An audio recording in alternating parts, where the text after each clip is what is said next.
I want to take body image and shame around bodies, both like embarrassment and shame around bodies, bodily function, people seeing, one's body, as well as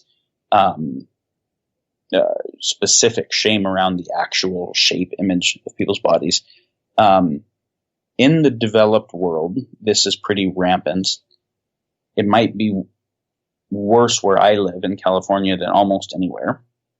And the percentage of girls growing up as teenagers who have some anorexia or bulimia as a result is, ridiculous. Men and women both having, body embarrassment, shame, etc. is ridiculous. It doesn't result in healthier bodies. It results in all kinds of very weird behaviors and unhealthy bodies. But think about this for a minute. So I haven't fact-checked this. It was told to me by somebody who studied language that there were several indigenous cultures where the people in those areas just didn't wear clothes because they were in tropical regions. They put specific types of clothes on for protection as relevant as tools. That in those cultures, they didn't even have a word in their language for naked because it wasn't even a phenomenon. They had a word for putting clothes on, but they didn't have a word for naked. That in those cultures, there were no body image issues. That people were seeing, again, they weren't in the hypo-normal place of not seeing bodies and then only seeing bodies that were, airbrushed and supermodels and et cetera as a hyper-normal model. They were seeing normal bodies that have the left and right sides of everything different and that have wrinkles and that have cellulite and that have, whatever they have all the time. And they were actually normalizing to the human condition.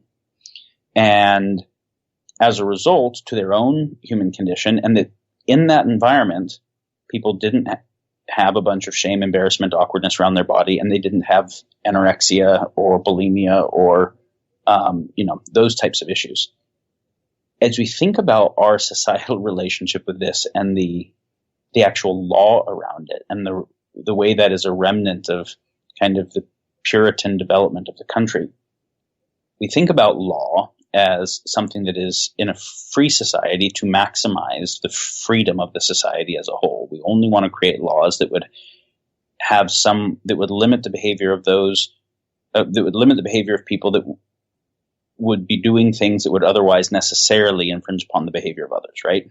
And so if you're going and stealing someone's stuff, you're physically hurting them, you're whatever, you're infringing upon their freedoms in such a way, we will have a law that you don't do that. Otherwise, maximize your freedom. And then, but we don't actually do that, right? That's kind of a libertarian ideal of law. But if we put somebody in jail for smoking marijuana, they're not hurting anyone else. The idea of a victimless crime. I think this is, from a jurisprudence point of view, something that we will see in the future as a really terrible kind of prohibition nonsense that we did. And most clear-thinking people, I think, come to that. Well, so we have a world where if someone walks outside of their house and their body is not covered, right? Certain parts of their body aren't covered, so another human could just see the fact that they have a body. And you think about all the animals on this planet and how they inhabit the planet and their relationship to their body, and the way that humans did for all of our developmental time period. Just being outside in public and having another person see your body is a crime punishable by imprisonment, meaning that the internal military force, right, the police force, will come and physically take your freedoms away because of the crime of having another person have to see the fact that your body was uncovered, because it is something that should have to always be covered. You just think about how fucking insane that is, right? And how then it corresponds with everybody having having so little exposure to natural bodies that they all have body image issues because the only bodies they see are hyper-normal examples of human bodies. And then also, that whether the line is, you can show some parts of the body but not these ones, whether the line is a burqa or a bikini, it is a different gradient of the same phenomena of, rejection of the body for the way it's going to make someone else feel something. And then I had I had a teacher. It was actually Jacques Fresco, the Venus Project, and when he was old enough that he went to Fiji as one of the first white men that went there. And one of the phenomena he told me, they were one of the cultures that didn't have clothes on most of the time, other than for utilitarian purposes. As a result, people were seeing breasts and genitals, whatever, all the time, and it was normalized. And so there wasn't an artificial scarcity driving the value of the thing because it's normally hidden, to then want to drive the opportunity to notice it when it is not hidden. And one of the things he said that he noticed was that in that society, men weren't looking at women's breasts all the time when they had the opportunity, because they were just always available to see. The artificial scarcity was what was actually driving the phenomena, that men weren't turning to check a woman out as soon as she walked by, that they made eye contact, and that when the people made love, they didn't just go straight for the parts normally covered by the bikini. They actually kissed the whole body, touched the whole body more, because they didn't create artificial scarcity to look at and touch certain parts.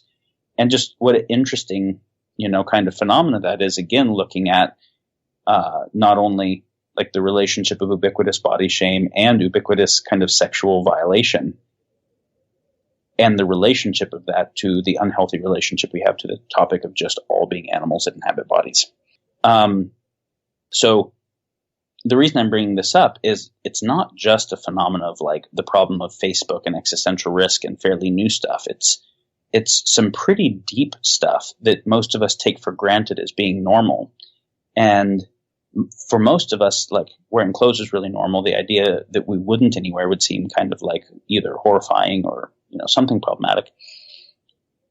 But again, it's like that's the same as the concept of the burqa or the, in some other part of the world, or, if we look at Somalia or certain parts of Northern Africa today where female genital mutilation is still, very popular. The fact that 90% of the girls go through female genital mutilation, we look at that as a kind of collective, insane idea of their culture. Like, it's not sane, right idea. But again, we can do that over there. And we can look at our own past in the Dark Ages and say, yeah, we were collectively insane as, European descendant people during that time period. But then future generations looking at this time period and saying you locked people up in jail for choosing to take some intoxicant and then they didn't hurt anyone, or for their bodies not being covered, but you were happy to blow lots of people up in war and homelessness and whatever. Yeah, you're still fucking insane. And so that's one of the deeper concepts I want people to get, is to, if you really think through what it would mean to be sane as a person and what it would mean to be sane as a society, is it sane to be lying to people and to assume everyone's lying to you, right? Like, it might be sane to assume people are lying to you in a world where that's really happening, but it's at the individual level, right? It's adaptive, but it's not sane as a collective, and there's no way for the individuals within it to actually be psychologically healthy. Is it psychologically healthy to be doing image management other than actually being authentic in human relationships all the time? And where does that come from, and what does it create? And, as we go back and we say, okay, we've actually been doing some pretty psychologically unwell things for a long time. We haven't even recovered from it. Our country, the country I'm in, the United States, was founded on the genocide of the native people here, the slavery of Africans, some meaningful slavery of Chinese people, the oppression of women, when we look at Black Lives Matter, when we look at the indigenous rights movement, we can see that we still haven't actually addressed those things, fixed those things. So this means we've got a pretty meaningful history of doing things that created psychological unwellness en masse. We have some new phenomena like that now. And how can people that individually and collectively have that level of psychological trauma and unwellness and lack of ability to even sense make, coordinate adequately to solve the scope of the problems that we have? We can't. So if we're going to solve the scope of the problems that we have, so we get to continue as a species at all, and we're going to continue as a species in a way that's worth continuing, meaning a meaningful quality of human life, we've actually got to figure out as individuals how to get psychologically healthier, and in relationships, how to make those psychologically healthier, and how to take the health of anyone that has the agency to say, how do we work on changing our institutions, our education, to actually help children evolve and grow and develop in healthy ways rather than be psychologically damaged in mass. Our, information platforms and our, social platforms to actually be tools of health rather than tools of unhealth.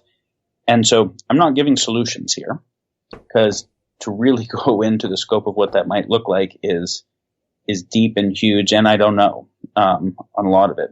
But I can say that those that have the capacity, those who are thinking about it, starting to think really deeply about it and saying, you know what, I'm going to work earnestly to think about what would real mental health look like, and to move into it in the ways that I can, to do the work that it takes to do that.